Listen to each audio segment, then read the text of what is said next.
And the brief was an egg. It had to be under 5 minutes and it had to involve an egg. I wrote something about teenage pregnancy. A teenage girl finds out that she is pregnant. And then at the same time, at school gets given an egg to learn about responsibility. Nobody knows that she's pregnant. It's this coincidence that is falling at the same time. The school are trying to teach them, if you can't take care of an egg, how are you supposed to take care of a baby? So it becomes a metaphor for her, this is huge. I wrote it and I sent it off. I had no thought about making it into a film. I literally just saw the brief, had the idea and sent it off. Then I had a email from the head of the awards asking me to ring him. I went into a panic, so I thought I've done something wrong.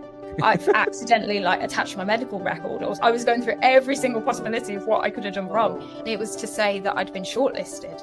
I remember coming downstairs and looking at my mum. I didn't know what to do at all.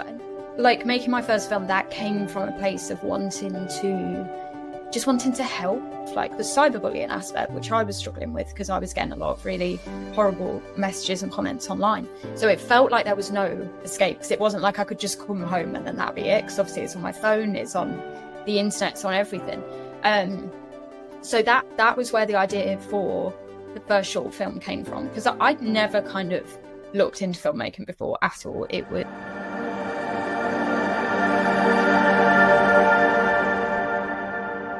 Hey everyone, I am Ajay Tambe, the host and producer of this podcast. We call it as Create Your Years Start In Podcast. And today I have with me a very special guest from UK. Her name is Mollie Leivars. She is kind of connected with our previous guest.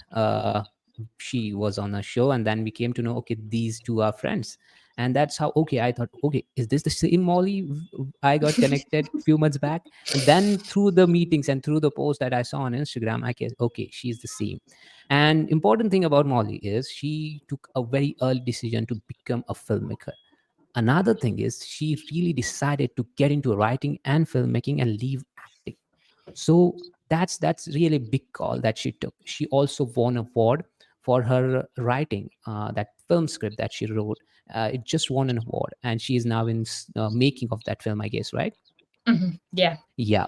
So she's kind of busy with her artistic world related to filmmaking and writing. And today we are going to explore how she started this journey and make sure that she is going to build a team, making sure that she has, because she is really young. She just started, and she started in her teenage. She made a film in her teenage, and then to become something and to win something and have a spirit and motivation to go up there and get into this hectic world of filmmaking in very young age is kind of brave decision that she took. So before we go on forward with this, welcome to the show, Mollie. Thank you for having me. So what's going on with you? Yeah, there's a lot of work things happening at the minute. There's some new partnerships that are happening, and a new side to production things, which I'm really looking forward to, which focuses on young people and their experiences within the industry, and just kind of doing it in a way where it's combining mentoring and management without being an agent, just to have that kind of helping hand, because I understand how difficult it is, because you are in control of your own career, and that's really, really difficult to then know if you're doing the right thing and know what you're supposed to be doing and everything like that. So it's hopefully going to be a way for young people and adults and filmmakers, actors, whoever, to have that little bit extra support and guidance in an industry that's quite singular. Got it. So tell me about how's your schedule for 2024 related to filmmaking? What's the schedule for you today? It's looking quite busy. I wasn't expecting it. Because I moved back to the East Midlands in last October. So because I'm from here, but I started filmmaking when I'd moved down south. So I had no idea kind of what the film industry was going to be like here.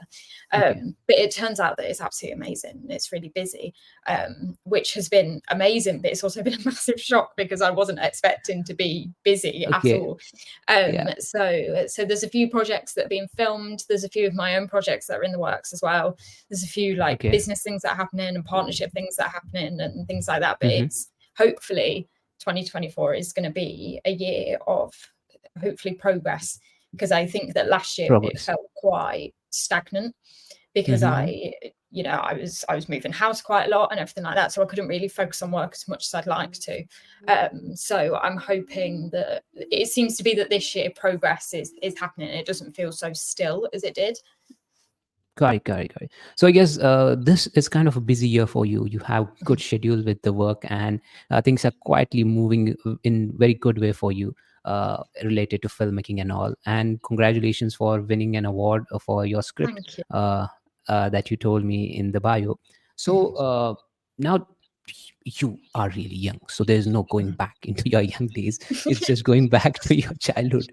Okay, so get back to you as a phase where you really started getting attracted towards acting, films, movies, actresses, and you love this aura of being inside the film. Take us back to the moment where you thought, okay, how these guys create this world, how these guys make things believe. So take us back to your childhood days where you actually started getting interested in this film. See, it's really odd because a lot of my childhood I was incredibly anxious and incredibly shy, and I'd anytime that even my grandparents would come around, I'd hide behind the sofa and I wouldn't speak to anyone. So I was so reserved, and I was so anxious and so self-conscious. So acting had never been kind of on my list. I wanted to be a vet for most of my childhood, and I realized that I can't do needles. I quickly realized that, so I was like, that's me out. I can't do that one. But then I spent quite a lot of my childhood homeschooled, which it seems to be more of a thing now after COVID. But when I was little, it wasn't really something that happened. It happens in America and stuff like that, but in England, it's quite unheard of. Yeah, so my parents got quite.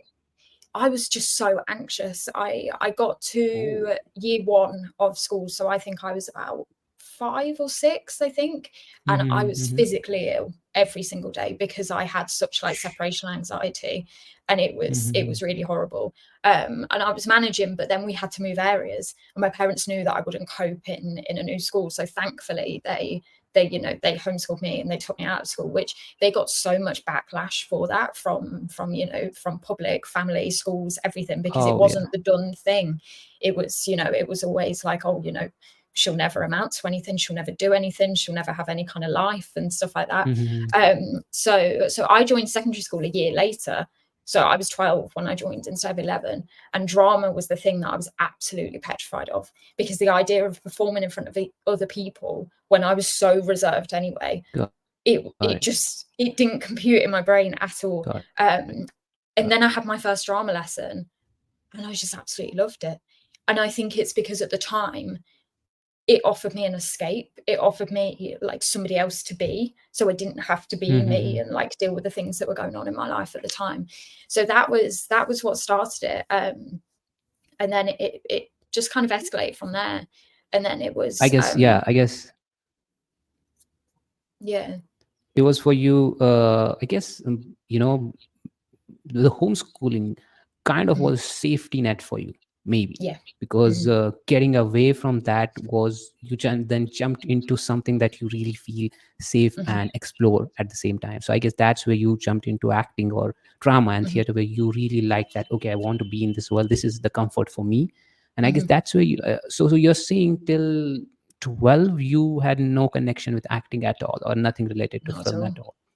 So once you got into school, actually, that's where your interest started building. So what kind of things that you did once you got into real school? So I started, I had no idea kind of how to pursue industry things at all. I auditioned for a few school productions, and then, but obviously because I was tiny, I was a little year 7, then obviously it's always the massive year 11s that are in it, and a lot of it involves singing. And I'm tone deaf completely. I know that people say, oh, everyone can sing, you just have to learn, but not me. It's just impossible. So I danced before in the past, but it wasn't really something that I did anymore. But yeah, so I just started researching casting websites, and my mum started. I always call her my momager, because when I was small, because it was so Okay. it was such like a huge world to enter into. So my mom was like there every step of the way to help me. I mean, she has no background in the industry whatsoever. Like Yeah. we both literally learned as But we went. she was there to help you out. I guess she was Yeah, looking for you all the time, even you're yeah, choosing something. Yeah. yeah, definitely. And just like Got just it. from Got a it. safety aspect too, like vetting things and making sure that everything was okay and things like that, because there is always that safety aspect. And then and I think it was about a year in, I think I was about 13, and I got signed to an agency. And then that was when like proper industry stuff started, because then it opened like a whole new perspective on things. But yeah, so that was kind of the Got it. opening into it. It was literally just learning as I went. So tell me one thing. 13, I guess 1 or 2 years, and suddenly an agency signing you. What was that like? Where did these guys saw you, or you approached them? What was that, or your mom figured it out? Like how that agency thing came into action, because it's just like 1 year, I guess, and Mhm. and then things kind of changed. So how that happened? That signing an agency. I'd done a few short films, and I think I had like a few monologues and stuff like that. So I approached them, Okay. and I Mm-hmm. think it was word of mouth as well, because I think a friend of mine in the industry was also represented by them. So that's how I kind of Okay. how I knew Wow. about them. Mm-hmm. So I sent an email, not really thinking anything of it, and then Oh. they invited me to interview, and I just thought, oh, it's just going to be an interview. So I went up to London with like it was me, my mom, my sister, and my auntie. So we made like a whole London day of it and everything, because I didn't think I was going to get signed. So I thought, we all thought, let's Okay. make a London day of Let's. it, and just have Okay. this bit on the side. And then we were in the meeting, and at the end of it, the agent was like, yeah, we'd like to sign you. And I was trying so hard to keep my composure, because but I was 13 and I was so excited, and I said everything I need to say and everything like that. And Yeah. then I remember being in the lift with my mum, my Mm-hmm. auntie, and my sister, Mm-hmm. and Mm-hmm. all of us just chanting "Mollie's got an agent," because it was so like it was so Wow. mental, and I wasn't It's kind of expecting big it day at for you. all. Yeah, it was huge. I'll always remember that. I'll always remember that. Not just the getting signed, but the reaction to it afterwards. That's Ah. always something that I'll always remember. I guess just signing in was kind of achievement. Mhm, Someone who is really struggling with anxiety and trying to mhm, cope up with it, and suddenly getting an exposure to a media thing, and then yeah, getting signed in, kind of a hope for your parents at the same time, I guess. mhm, Something kind of growing up and establishing a new way for you, somewhere mhm, you can be there in the world. yeah, This is strange for me. I'm hearing first time, having anxiety issues at very young age. mhm, For me, this is the first time I'm hearing that. It's good to know that you got in, and I guess that was a big deal for you. yeah. Why did you left acting then? Like, why did you like? Okay, I am not. Tell us about that. Like, what journey happened with you that you thought, okay, no, this still is not for me, and I'm looking to Mhm. get into filmmaking. I think it was a really gradual process. I don't think it was ever like a decision that I made about it. I think I was still acting when I made my first film, but I knew I Mm-hmm. didn't want to act in it, because I didn't like making my first film. That came from a place of wanting to help, because Mm-hmm. I'd been bullied at school. I had to leave school. My mental health was really bad because I was like 14, 15. And I remember feeling so isolated and so alone Okay. in everything that I felt, because I had wonderful people around me. I had family and everything who was so supportive and who were there, Mm-hmm. Mm-hmm. but I didn't have any people that were peers that could say, yes, I went through the same thing, or like my Oh. my mom had experienced bullying, but that was like 30 years before. So it was, even though it helped, Oh. for her generation, they didn't have like the cyberbullying aspect, which I was struggling with, because I was getting a lot of really horrible messages and comments online. So it felt like there was no escape, because it wasn't like I could just come home and then that'd be it, because obviously it's on my phone, it's on the internet, it's on everything.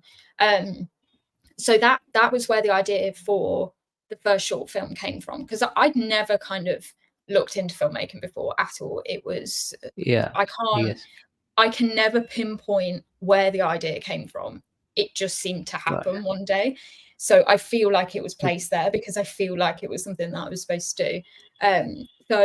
So I knew I didn't want to act in it. And then it was at the end of the first day of filming, and I turned to my mom and I said, this is the thing. This is what makes my heart happy. Like, I found my thing now.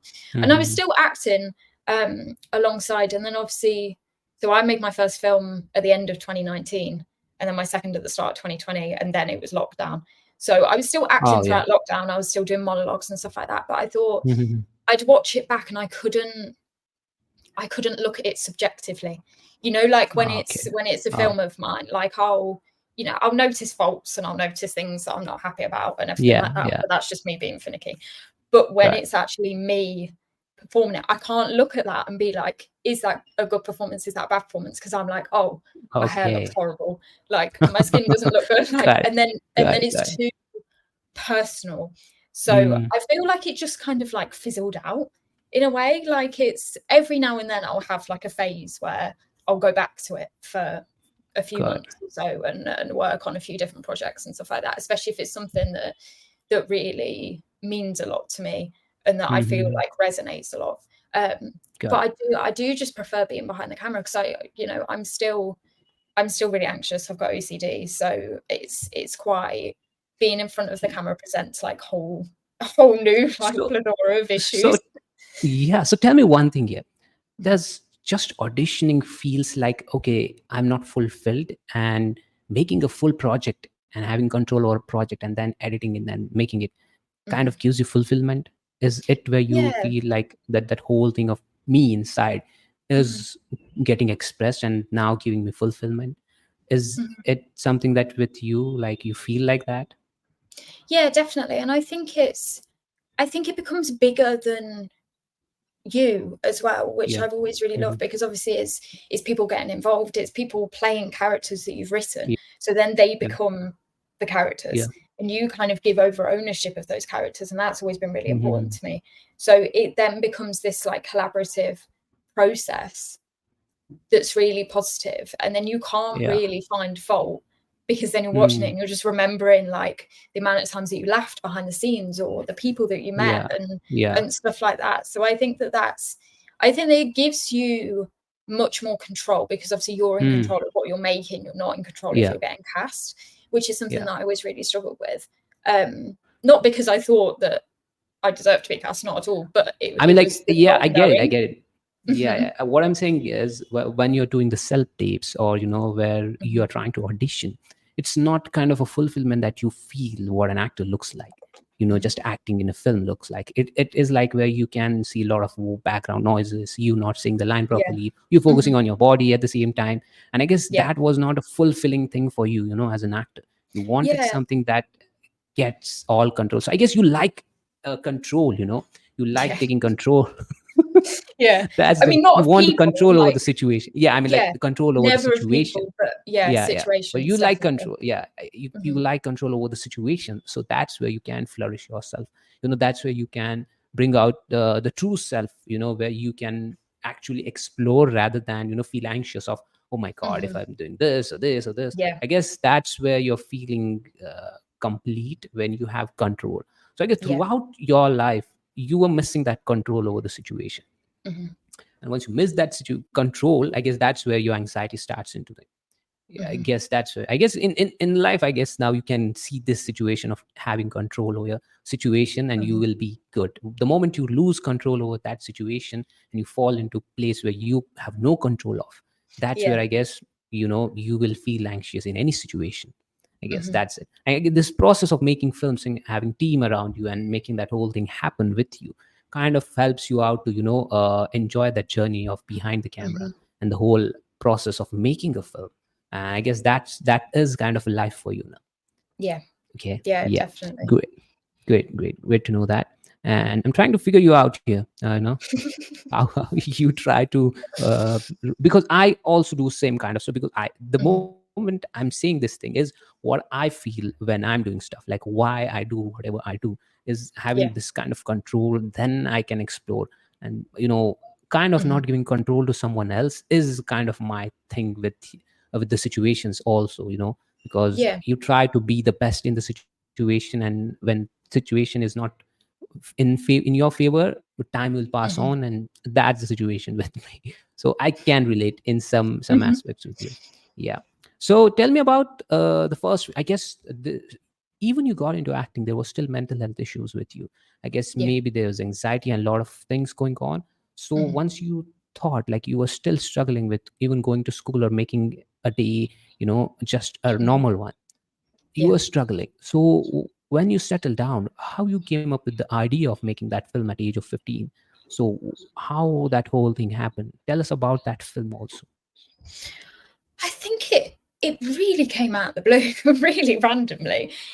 I knew that I wanted to, because I'd always written things like for years, ever since I was little, but I just never had the patience for a book. So I never considered myself to be a writer, because I thought, that was my only kind of reference of, this is what you write books, or you write stories and things like that. But then when I discovered scripts, it was the first script that I ever wrote, which was literally one scene that I think was a day before I wrote my first short film. And it was it was this weird sci-fi kind of thing with this woman with how it was very like Doctor Who meets vampire. It was so odd. But it was just like this character that I'd had in my head for years and years, always thinking, oh, that would be a book character. But I thought, just try a script. It was formatted terribly. It was written terribly. It was absolutely awful. And I'm very glad that it's been deleted, so nobody can ever see that. Wow. But then it I was remember the first step. It was your first step towards that. And it was kind of like the first I just enjoyed it. Like the formatting, the fact that it wasn't, it it's was more of descriptive, but it's not visualizing. overly.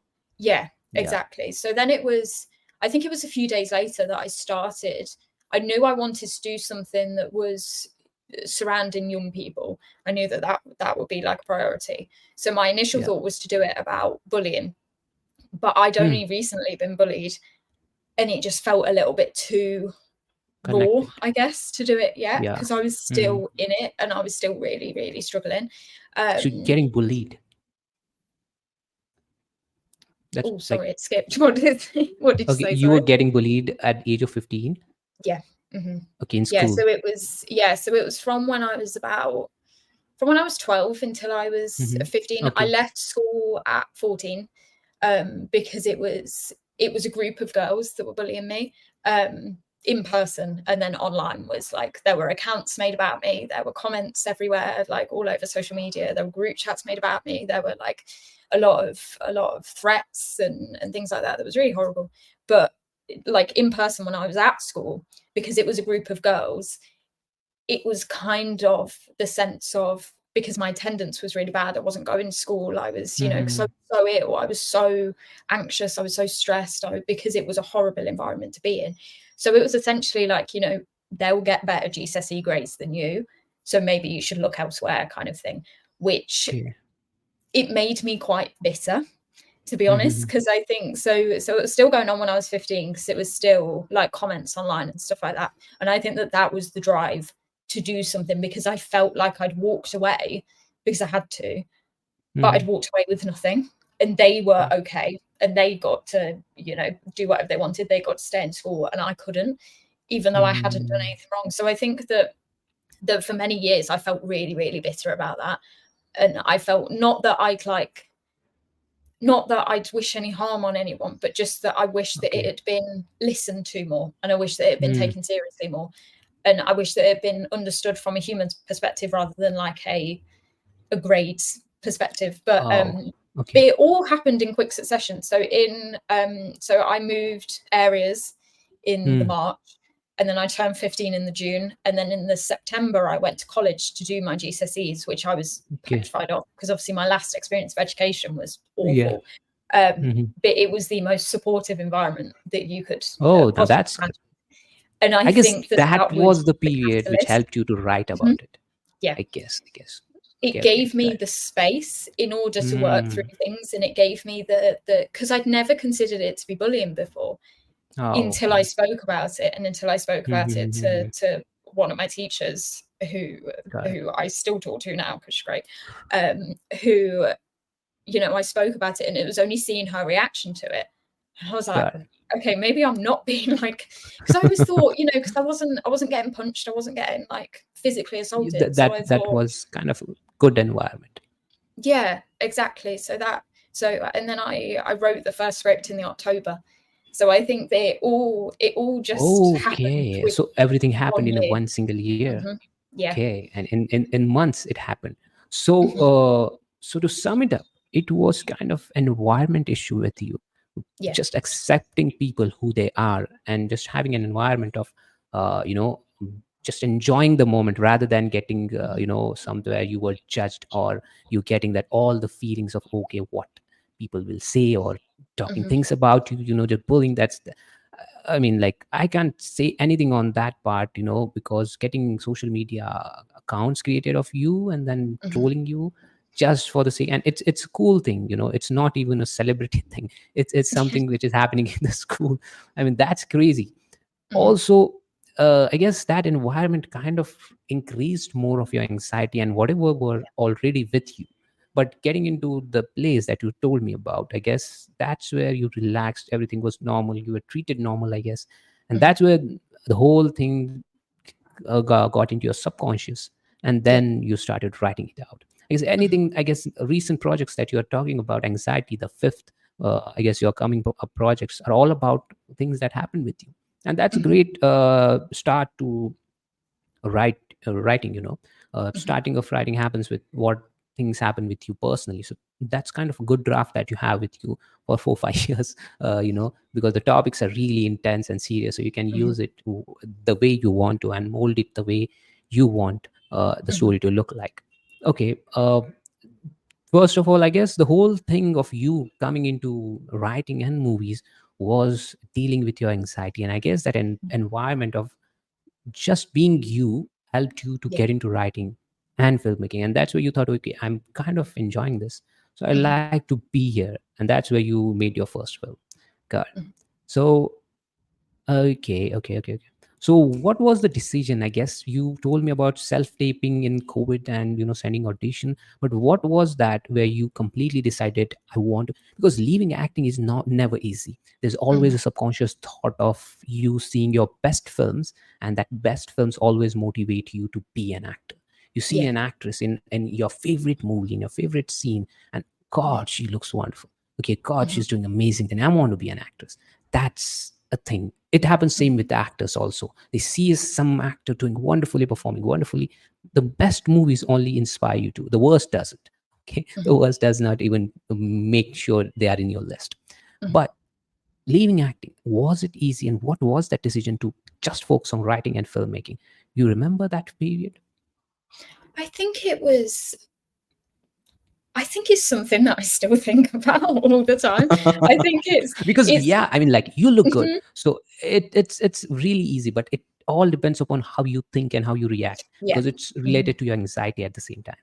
Yeah, definitely. And I think that that's, you know, I think that that's sometimes what puts me off. I've always said that if I'm in a better place anxiety wise, then I'd go back to it, and I'd happily go back Yeah, to it. And I think it's yeah. practicality things as well. Like, you know, when you're working on set, you can there because I still really struggle with anxiety. It's still something that not a lot of people know about it, because it's Got it, I got it. feel like it's hidden quite well, because I'm just, I don't know. I think that's where the acting comes in. I think I can act, not I mean, anxious, like, so nobody yeah, a knows. lot of actors. But I'll, you know, if it's like, even when I'm on set, I can be really, really anxious. But if I'm working behind the scenes, if it isn't my own projects, if I'm working behind the scenes, I can, you know, I can nip to the toilet for a few minutes or something, just take a breather, just to, and I won't Okay. really be missed, if that makes sense. Like, it's, you know, Got it. I it's, get it. I get there's it. that space there. But obviously when you're in Once you front have of the the camera, control. yeah, it's almost like all eyes are on you, so then you can't Yeah. really have that. And I know that in future, you know, that might not be an issue, but I know that for me now it wouldn't work. But it's something Yeah. that I think about all the time, because I love acting. I just don't like being an actor. I think that that's where it comes from. I think I love the Yeah. actual I mean, like, act of the acting. behind the scene thing, you kind of get where you're thinking, oh my God, there's a lot of attention and Mhm. I cannot be normal. I guess that's where Yeah. you think. Here's a tip for you. If you just think of you being the character and just think of the character, because you think a lot, Mhm. that's you. You think a lot, that's why anxiety happens to you. Okay. So if you just think of the world of the character, you just create a world Mhm. and the character and what the character would do, just be the character. That's where you Yeah. can tackle anxiety very well, because for you, that's not normal. That's the character's world you are Mhm. being in. And that will help you to just, be in that situation rather than thinking of thousands of people around you on a set. Mhm.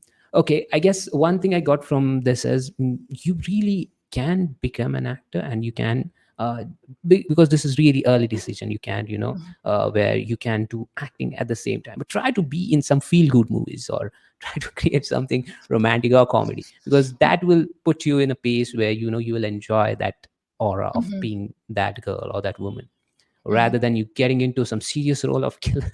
Yeah. You're already struggling with Yeah. anxiety, and that will that will not favor, that will give it a boost to Mhm. your own self. Even normal people who get into something very serious, they need time to just wash that out. Yeah. So having Mhm. having a good feel good vibe, or having something that you really enjoy in comedy and all, will really Mhm. help you out Yeah, in definitely. in your until you have control over anxiety. Mhm. Okay. I guess I forgot the question. What was the question? But I guess we got a lot of topics covered. And looking at you, I like before, like just when I saw you and I was it doesn't feel like you are someone who's going through this kind of situation. You Mhm. don't look, because you two girls are really talkative. The way you're talking about things, you be in this kind of space. Try to Mhm. be in this kind of space where you are expressing a lot, and that can help you out to explore more rather than think of situations. Because Mhm. I guess this space, you are kind of looking perfect. No one can even say that you are someone who were dealing with anxiety. Mhm. Okay, so that's good. Try to be in such spaces where you can talk more, talk more about stuff, Yeah. and Mhm. be in a place where you really can, because that this will be kind of a comfort, at the same time growth zone for you, because that Mhm. this is the phase where I can't even believe that you are the one who is feeling this anxious, that Mhm. not even trying, not able to be in front of people. Mhm. So yeah, now tell me about making that short film.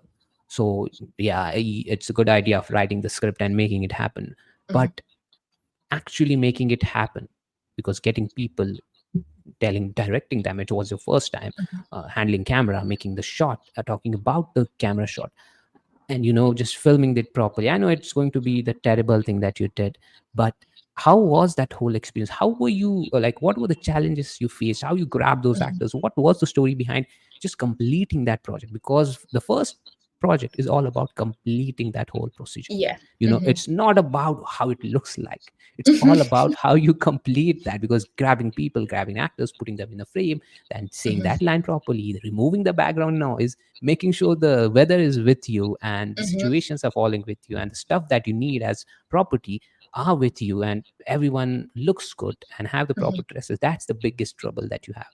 So how Yeah. you dealt with that? Tell us the story about It was I made so many mistakes on my first film. It was that. because I'd had no kind of training, I'd had no kind of guidance. It was literally Yeah. I was going into it blind.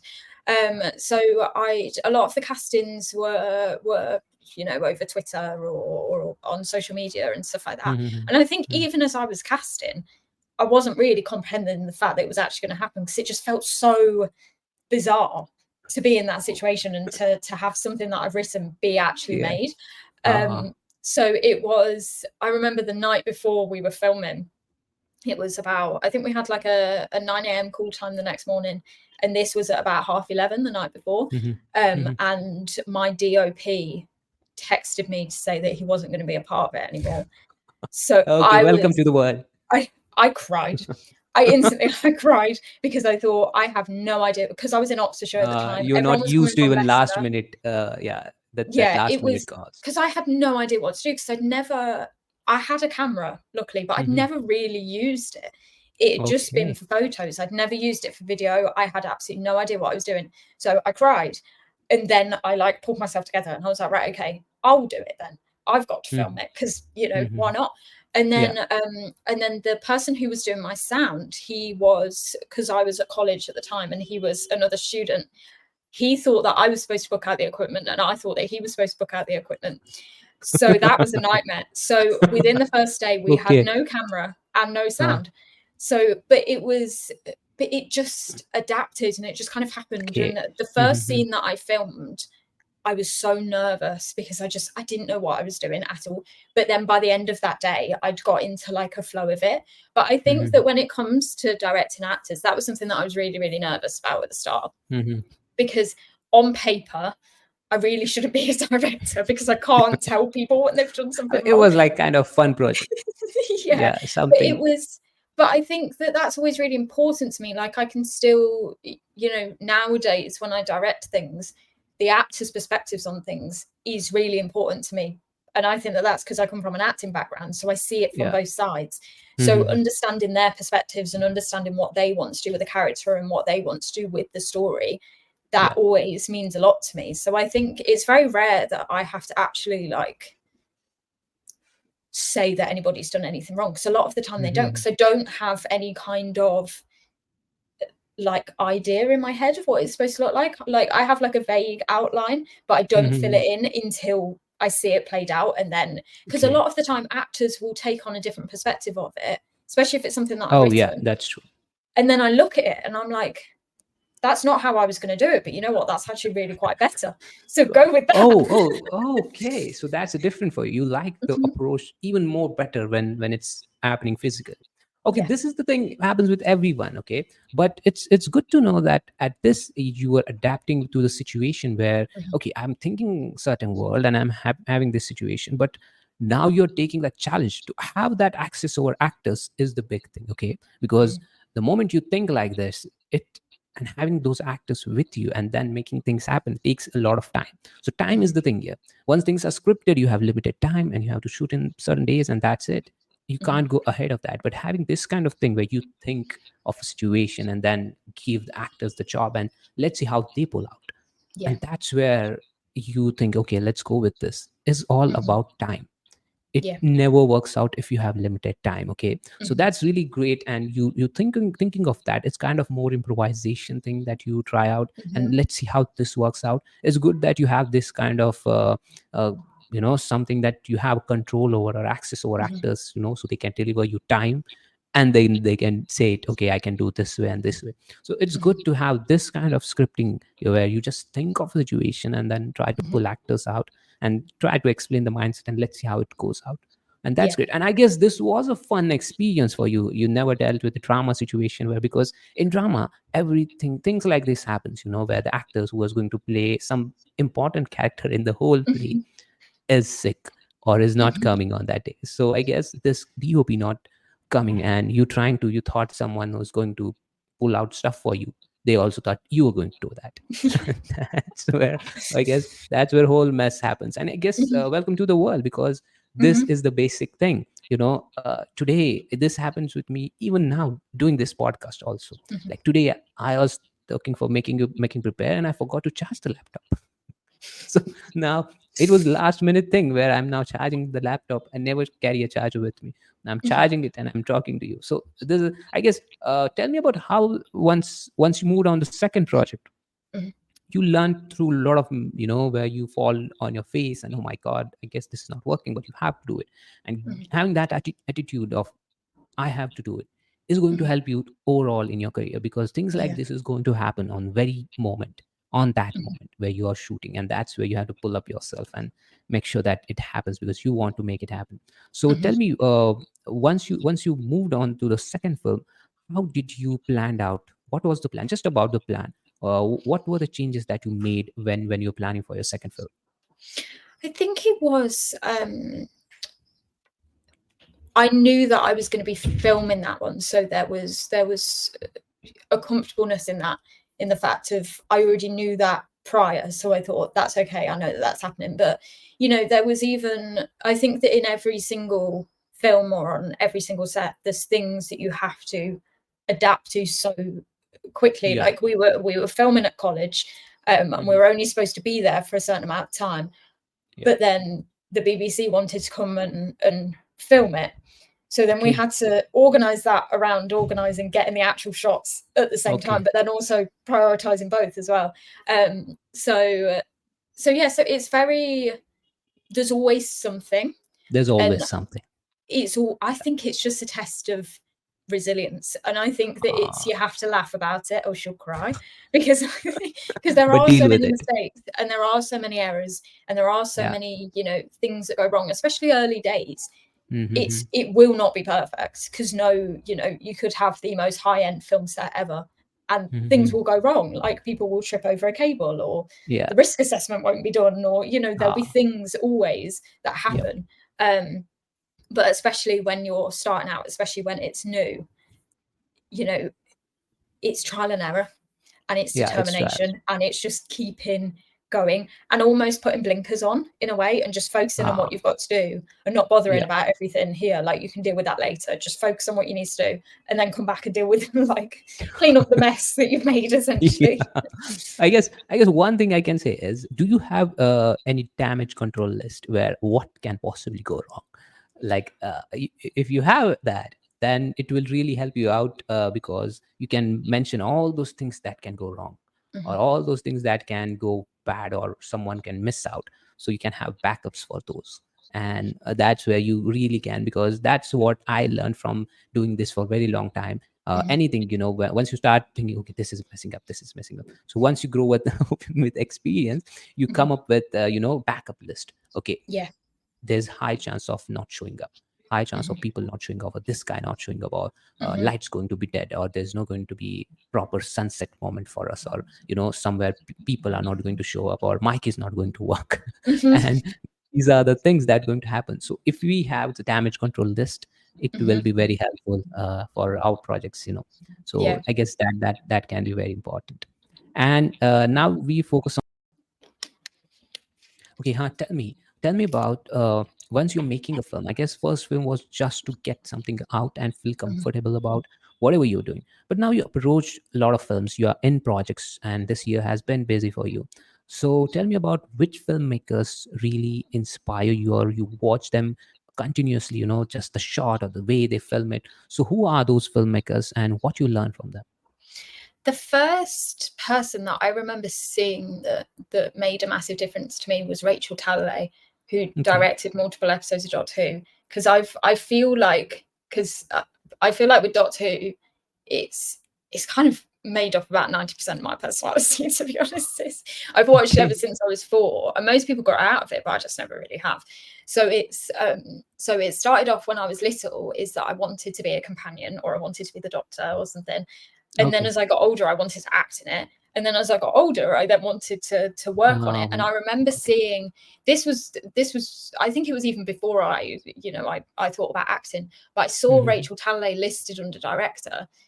And for some reason, that's the first time that I'd ever really realised that a woman could be a director. I don't know why I hadn't realised it before, because obviously I'd seen other things. You haven't seen anything, yeah. It was literally just seeing her name under director and knowing that most of her episodes are my favorite episodes ever.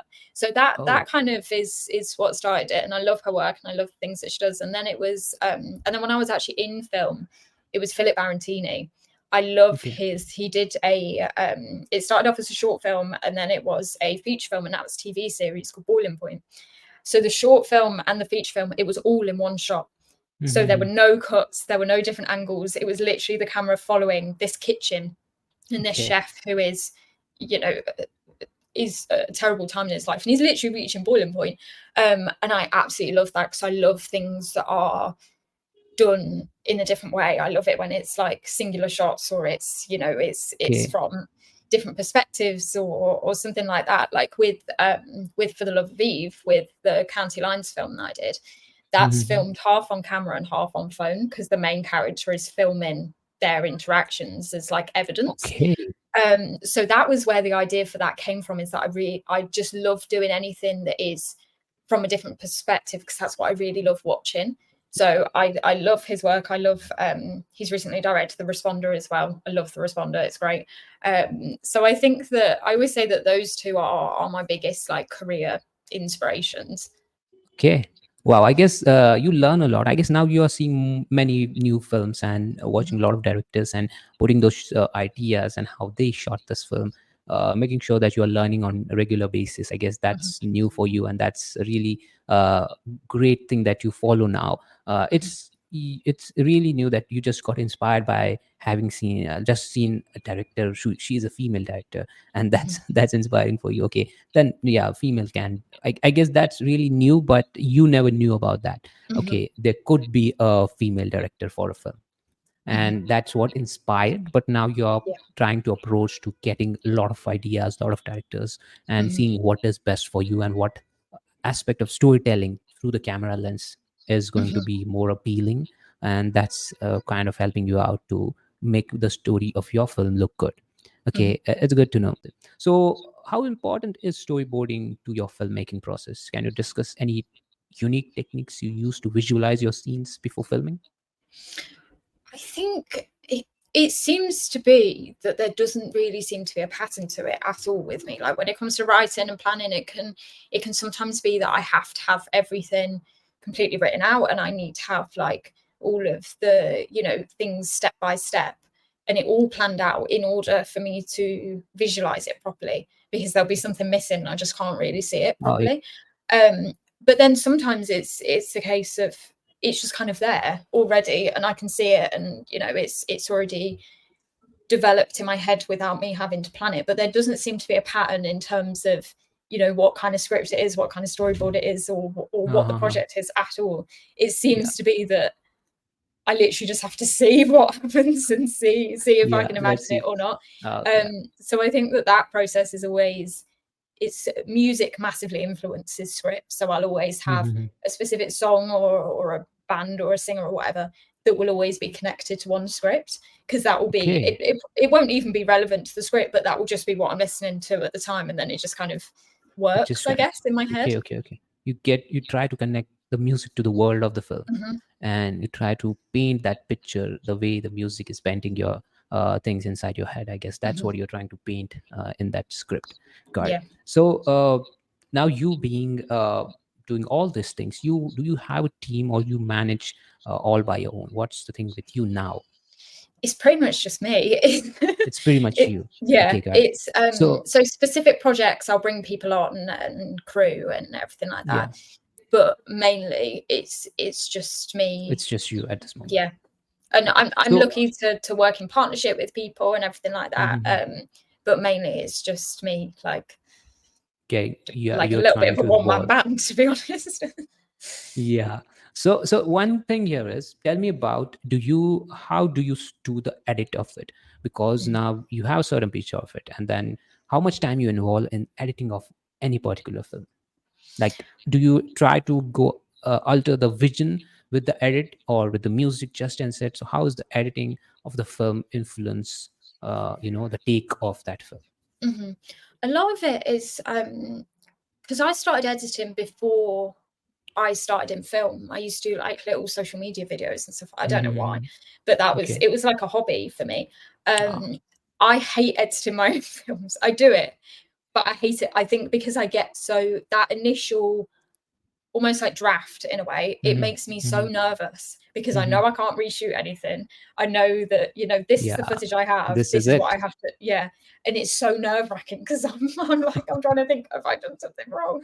But it does massively influence it. And I like with the fifth, that is done in, so usually the borders are like that, but in that one it's to the side instead. Mhm, And that was mhm. something that I'd never really done before. And I wasn't expecting to do it with that at all.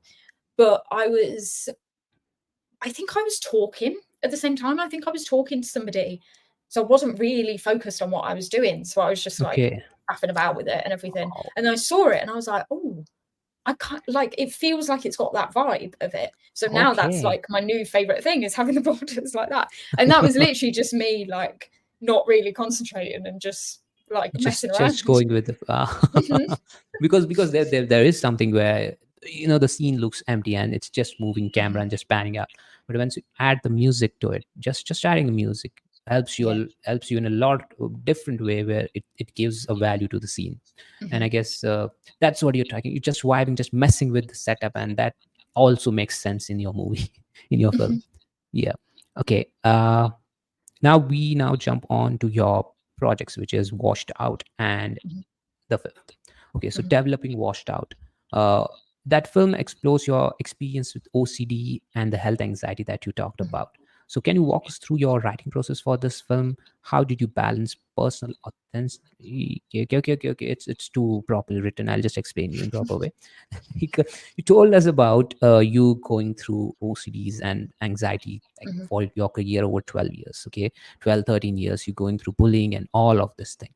So this film has that essence and that experiences of you going through a lot of things at age of 5 or 6, and then at 12, and then 13, and then going through that bullying. Even when you were in school, you were going through that. So tell us about how you wrote this film down, and what is actually the reason of writing this down, and what is the aim with this film that you're doing? So it was, there was a filmmaking challenge that was posted, and the challenge was to create a 5-minute short film with no dialogue. Okay. And so it just kind of came from there. And I was thinking about things, and I was thinking about different options and different things that I could do. And I remembered that when I was a child, I went through a period of time when I was about 7 where I would have to wash my hands constantly. And my hands would be like, I had terrible eczema and everything. Like my hands would be awful because obviously I was so young. And every time that I touched something, every time that I went to the toilet or something like that, I'd have to wash my hands about 4 or 5 times. So you do have that same thing. I also do. Yeah. But I never really considered it to be a thing, because it was before I made that film, I hadn't been diagnosed with OCD. So I'd never really considered that to be an option. I was kind of quite nervous to make it because I always thought I was just a little bit weird as a kid. And I just thought that's a bit odd. But I thought there was somebody else that I know who felt the same. So I thought, okay, if there's somebody else that feels the same, then maybe this could help. So it was, because it was no dialogue, it was almost like choreographed in a way. And it was really difficult because I had to be in it, because I didn't have any actors local to me that could do it, because it was in like a really short space of time. So I had to be in it. So I was trying to set up the camera, working out where the camera is, but also getting myself in shot, trying to see. But I need to wear glasses anyway. I didn't have my glasses on. I couldn't see anything. So it was a lot of choreographing and trying to work out, can I actually be seen in this or can I not, kind of thing. But it's but then it was just before that film like went on a festival run that I got diagnosed with OCD. And then it just made so much sense, because I still, I'm not as bad as I was in terms of washing my hands, but I still wash my hands way more than the average person when I don't need to. But I think that's where it came from, is that people hear OCD and they think that it's like keeping your house really tidy or keeping things in a line and stuff like that, which it can be, but it's so complex and there's so many different things within it.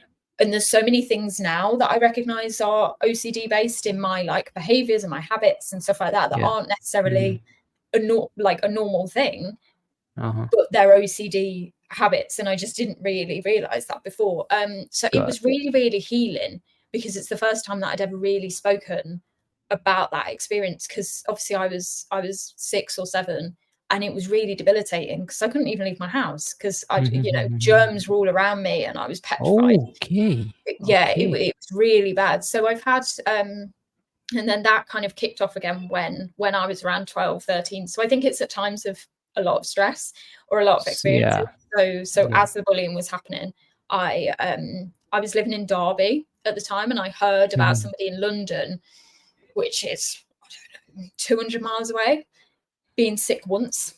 And I didn't leave my house for 3 months because of it, because for some reason it made me think I was going to get ill, even though that distance was so far. It was clinically impossible for me to report anything.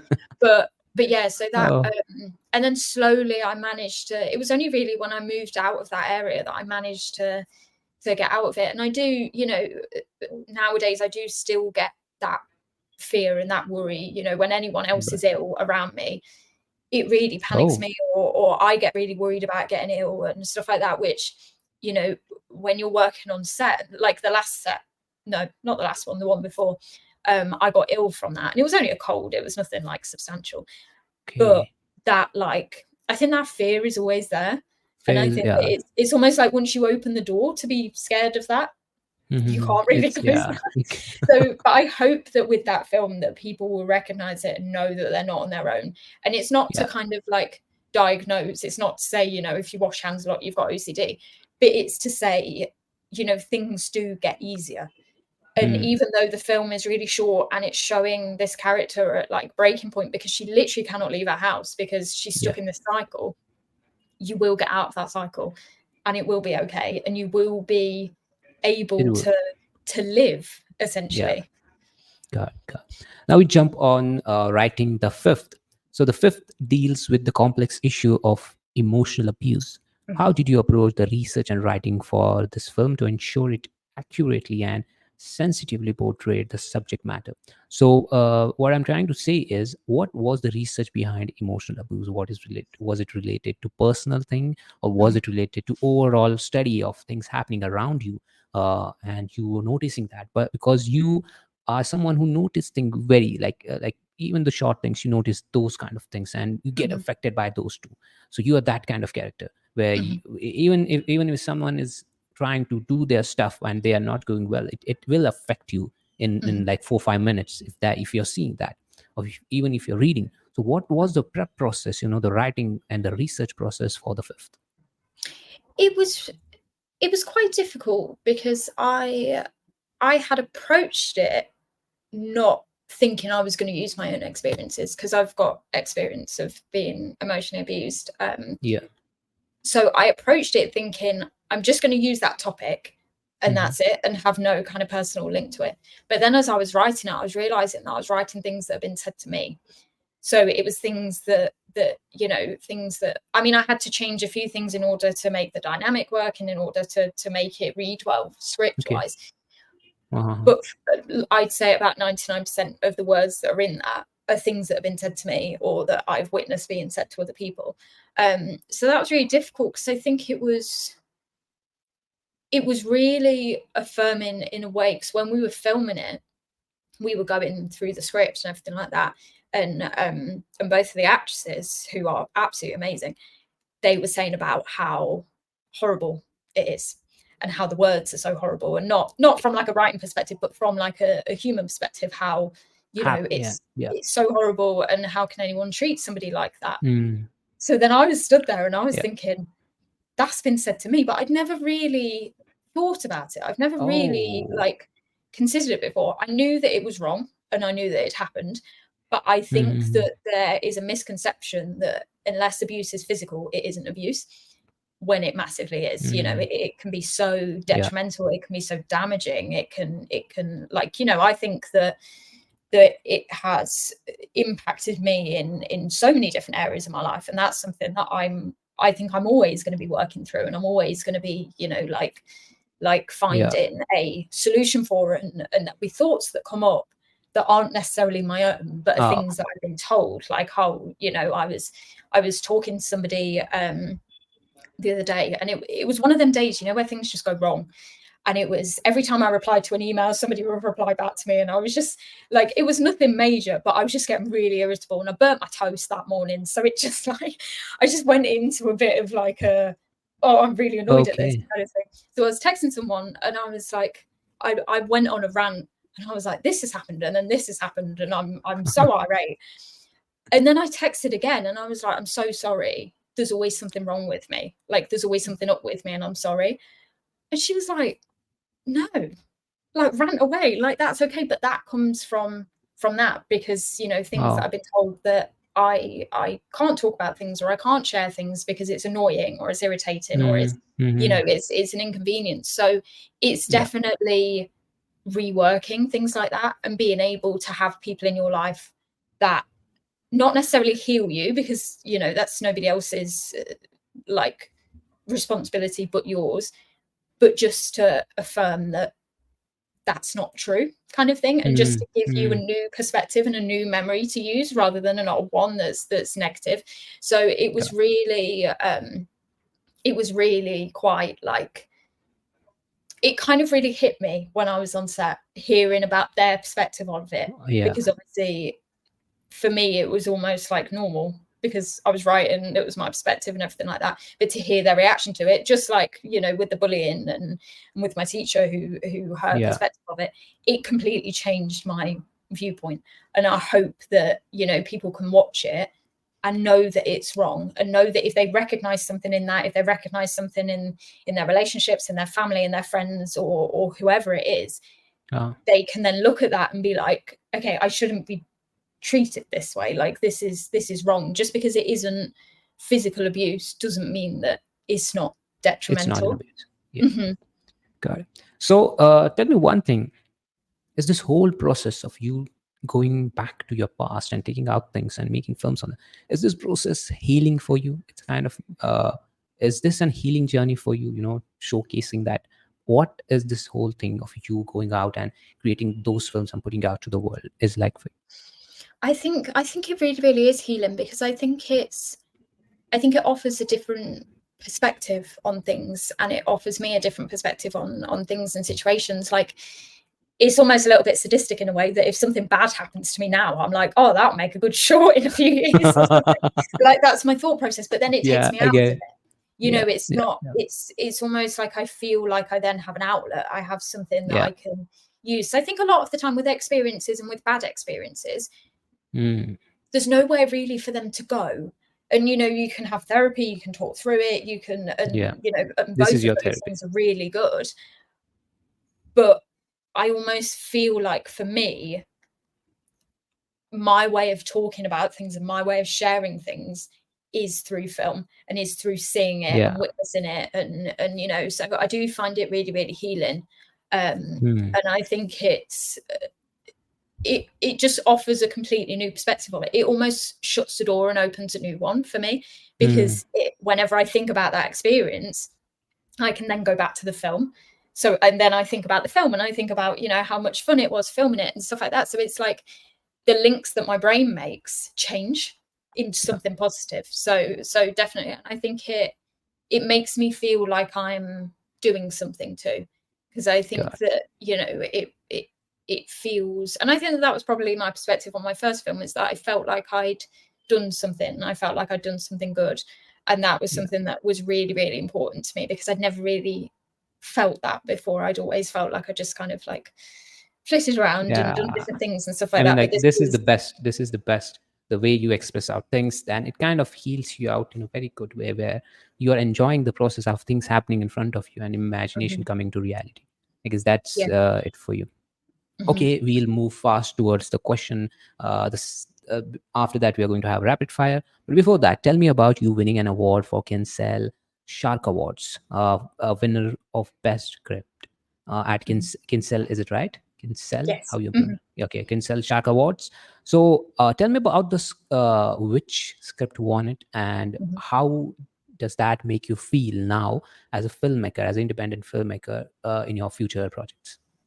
It was so it came about because it was the awards. You got given a brief, and the brief was an egg, and that was it, and that was all. You know, it had to be under 5 minutes, and it had to involve an egg in some way. And I was just kind of, I had a free hour, and I saw it, and I thought, you know, so I wrote something about teenage pregnancy, and about how so essentially a teenage girl finds out that she is pregnant, and then at the same time at school gets given an egg to learn about responsibility. Nobody knows that she's pregnant. It just so happens that it's this coincidence that is falling at the same time. So it's almost like the school are trying to teach them, like, you know, if you can't take care of an egg, how are you supposed to take care of a baby? So it becomes like this whole metaphor for her, because it's not as important to anyone else, but to her, this is huge. This is a massive thing. So I wrote it and I sent it off, and I didn't really like think anything of it. This is amazing. I had no kind of, you know, I had no thought about making it into a film or anything like that. I literally just saw the brief, had the idea, and thought, oh, I'll write that and send it off. And then I had a email from the head of the awards asking me to ring him.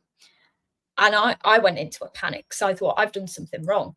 I've accidentally like attached my medical record or something instead of attaching like a script. Like I was going through every single possibility of what I could have done wrong. But then it was to say that I'd been shortlisted. And I remember coming downstairs and looking at my mom and just going, like, because I had I didn't know what to do at all. And then and I got invited to the awards. And I thought, oh, that's amazing. Like, I'd love to be able to go, and that's amazing. Because I thought being shortlisted, that's like the most exciting thing that's ever happened. Yeah, it's worth even I'd never considered like winning it at all. And then I sat down and I was talking with the judge and everything. And I was looking around and I was thinking, there's nobody else here for the script thing, and that's really weird.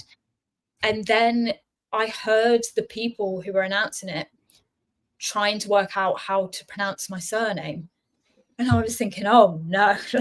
So how's to pronounce it? I got confused.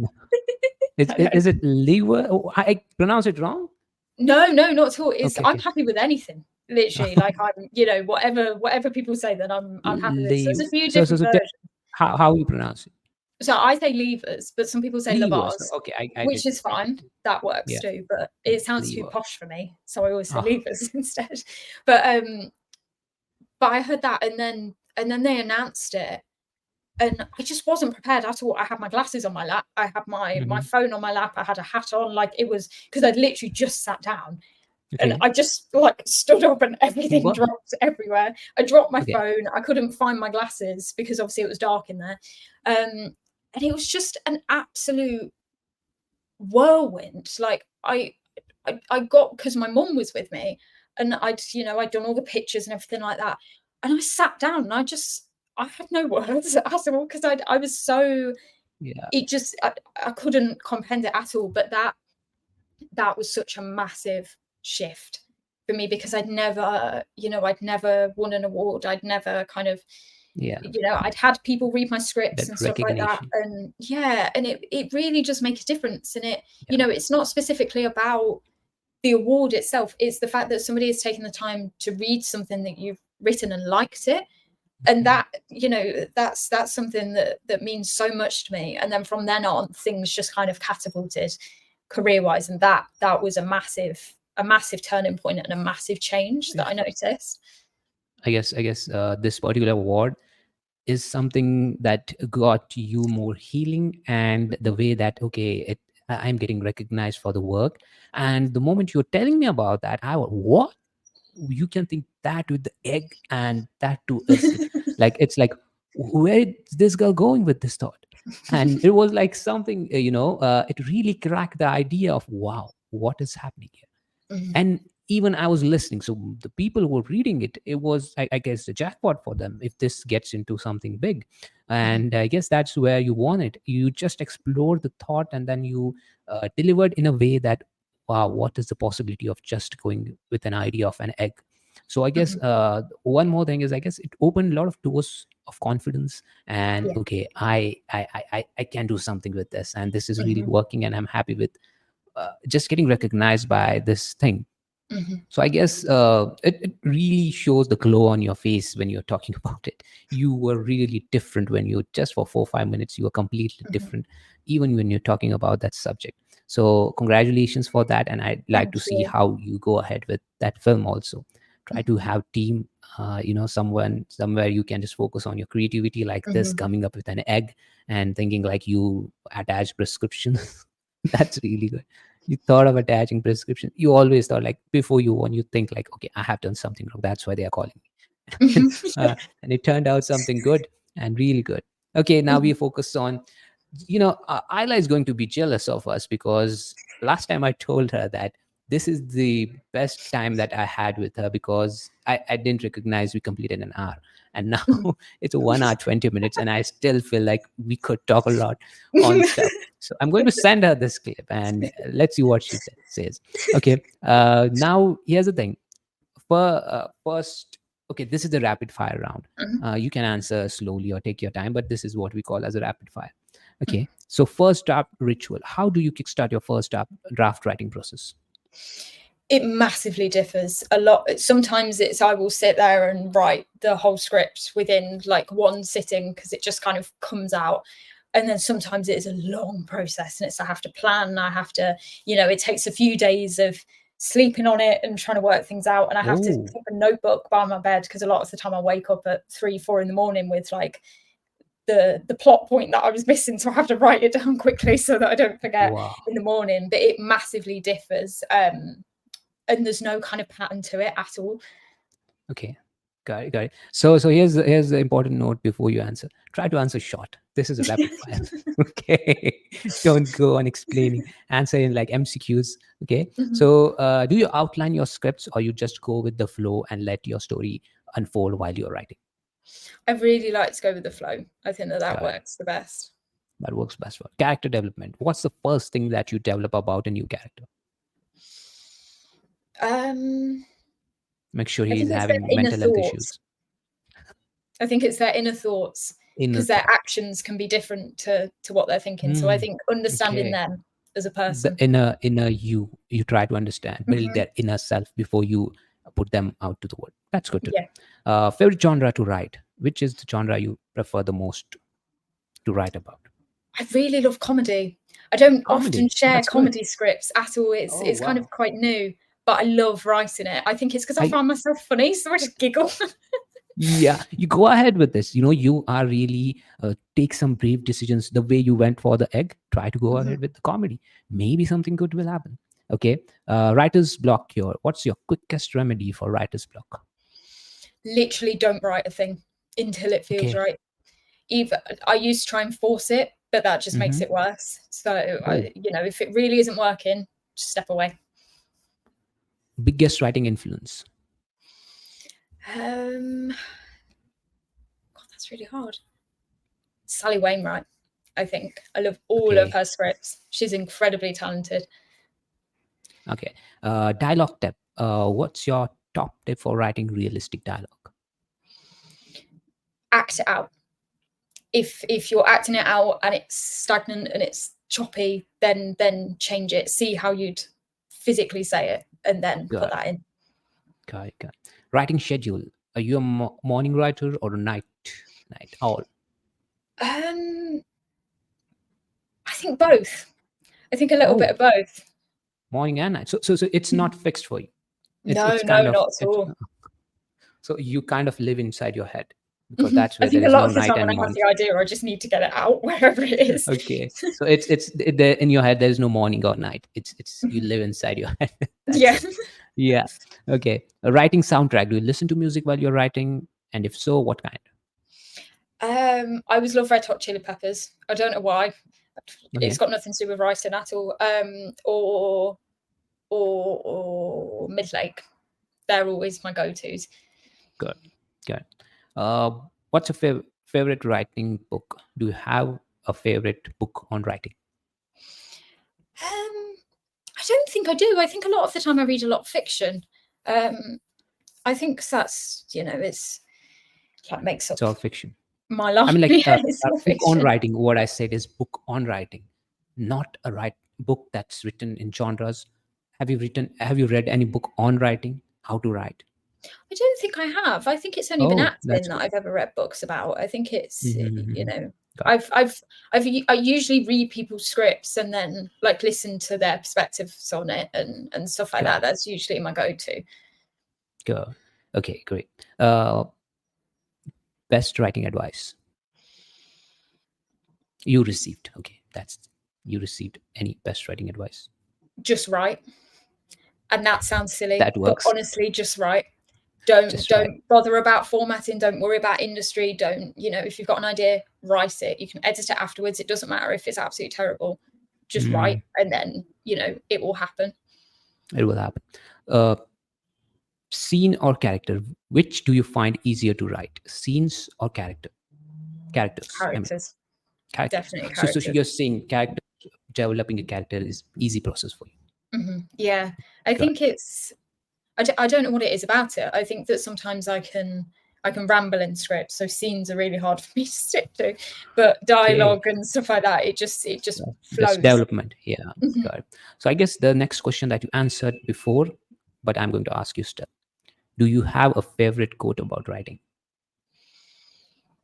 I I guess you don't know just if told. it's about writing, but my favorite thing that I've seen is don't have your purpose as your work or your home, or don't put your purpose in anyone else. Have your purpose in you, and that's it. So, adapt. I mean, I'm paraphrasing this so badly, but adapt and, have the purpose within yourself rather than external. Good. What writing projects are you currently working? This should be not in rapid fire. This is current project. I don't know why I got it. Okay. Dream collaboration. Which writer or director would you love to collaborate with? It's got to be Rachel Talalay. I think that will just be Okay. like the biggest she full alive? circle moment. Yeah. Oh, Yeah. it was in your childhood. No. You told me you were like this old and you saw her like 5, 6, 7. I thought she might be in this world or not. Okay, great. I guess we completed the rapid fire. But here's the thing about direction now. Who's your favorite director? I guess you told, so there's no need to answer that. But what's your top tip for working effectively with actors? Don't just listen, hear. Mm-hmm. I think often you can just listen, but still have your own perspective and still have your blinkers on about that. Actually hear what people are saying. Good. So what's your favorite type of shot to direct? I love a shot where somebody's in the foreground and then somebody else is blurred, but the person that's blurred is talking. Okay. So you just see their reaction. I love that. Oh, wow. So that's new. Which do you prioritize, lighting or music, lighting or sound? Sound, probably. Sound really works for you. Mm-hmm. God. Okay. I guess that is it. And thank you so much for answering really rapidly and not talking more on that. After first question, we did had that notice, and you really followed that notice. And thank you so much for that. First of all, Mollie, thank you for being on the show. Thank you for giving out your time. I guess you do have really busy schedule in 2024, as it's going good for you. You're working on film, you won an award, and you are really creative with the way that you develop any idea nowadays. And it's a habit for you now, and keep developing that habit. It's really good. One more thing I'd like to say is, coming out from anxiety and you're still facing it, but you have a way to now deal with it with your films and the writing and the thought and the people around you. Someone who was in homeschooling just because of anxiety and OCD and mental health issues, you're not able to be around people, and you think a lot. There's a lot of thoughts going on inside your head, and then to come out and then to deal with all that uh, abuse, we can say, from your friends and from people who are just trying to bully you or trying to make fun of your situation, the way you were, trying to think like, hey, this should not, this girl is like me, and why is she behaving like that, and maybe making fun of that.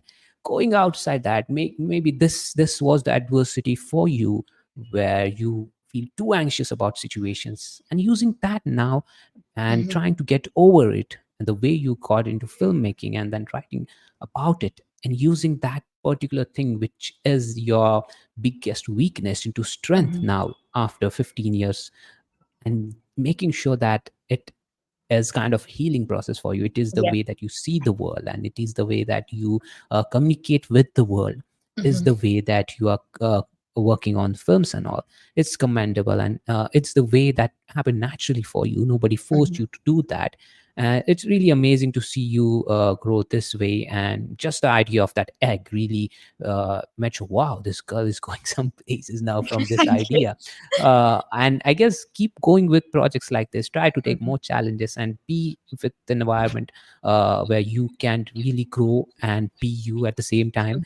I guess the way you brought yourself till here is amazing, and keep on going, what I can say is. And I really got inspired by the way that you deal with it. I never dealt with this much of anxiety ever, but someone like you who's dealing with this and then still showing up and making sure that that whole thing is normal for you now, and come up with the face that everything is all right and I love my life, and then putting out something which is really valuable to the world, and standing for that. So thank you for, first of all, for being on this show. Someone like you at this young age, what advice you'd like to pass on, who is going through similar situation or who can relate some part of your story to? What advice you'd like to pass on to those guys, uh, as advice for young filmmakers or artists? What advice you'd have? I think just be. I think a lot of things feel so massive at the time, and then you look back on it and it wasn't, because you have a different perspective on it. So just do what makes you happy and follow that. Don't bother with industry standards and everything like that. That can come later. Just go with what feels right, and if it feels right, then just make it and see what happens. Got it. What advice you have for actors from filmmakers' point of view? I think make sure that things are communicative in every way, whether that be down to scripts and understanding characters and getting people's perspectives. Don't be afraid to share your perspective, and don't be afraid to share your concerns or your worries, or if you are afraid to do that, then I know that obviously in any kind of film industry, but in the acting industry especially, you're kind of taught take off every opportunity that you can. Yeah. So if you're in a situation that's really dangerous or that is really not very good for you, you feel obliged to continue with it, but don't at all in any which way. You're not going to be blacklisted. You're not going to be like, your career isn't going to be ruined. You live with you. You don't live with your job. So prioritize you and prioritize what feels right for you. Got it. So just curious, and just this question just popped up in my head now, is what advice you'd like to give to people dealing with mental health issues and anxiety and OCD? Talk about it and know that even if it doesn't feel like it right now, things will get better. It's not linear in any which way. It's not like it's not like a cold or anything like that. It's not like you get ill and then you get better. That's, cut yourself some slack. It's up and down, and it's a journey essentially. Yeah. And just have good people around you, because that really, really does make the difference. And I know it's so difficult to trust that people understand, and to trust that people care, but find the right people, and they really, really will. Got it. Thank you so much, Mollie, for your valuable advice. And I'm happy, first of all, that you talked a lot. I cannot imagine that you went through a lot of this. Just be in the aura and the phase that you are in, and try to find out people and environment which is like that, or more progressive and productive. So which is going to help you out to be a big in healing part, and less in the way where you're suffering. Okay. Yeah. Thank you so much for sharing all the valuable advice and the stories and the mishaps that happened with the filmmaking. It was lovely having you, lovely chatting to you, and to Ayla. We really enjoyed this part of us. Okay. So first of all, this was an interview with a young filmmaker. To everyone who's listening, her name is Mollie Leivars. Her social media links, all about her projects, her work mail, will be mentioned in the description. So make sure you go and check out, follow her on Instagram, Facebook, whichever you think is best for you. Make sure you go and check out her films. Everything will be mentioned in the description of this particular episode. So make sure you go and check out that. Also, this was an interview with a young filmmaker where we are trying to explore how she became and took the decision to become a filmmaker for a very long time, and that this is a career decision. This is not something that she thought as a hobby, just trying to. This is where she took a serious call with her life, and that's the reason we tried to interview her journey, why and what happened that she took this call. So I hope you guys enjoyed this part of the interview where we try to figure out every artist's journey, filmmaker, writer, director, and try to come up with the conclusion of every artist has their own story, but we're trying to build a community where every upcoming maker, filmmaker, writer, director, actor would find this place as home to explore the stories of people who are behind the camera and on the camera. So this is me, Ajay Tambe, the host and producer of Create Your Year Starting Podcast, and now I'm signing off.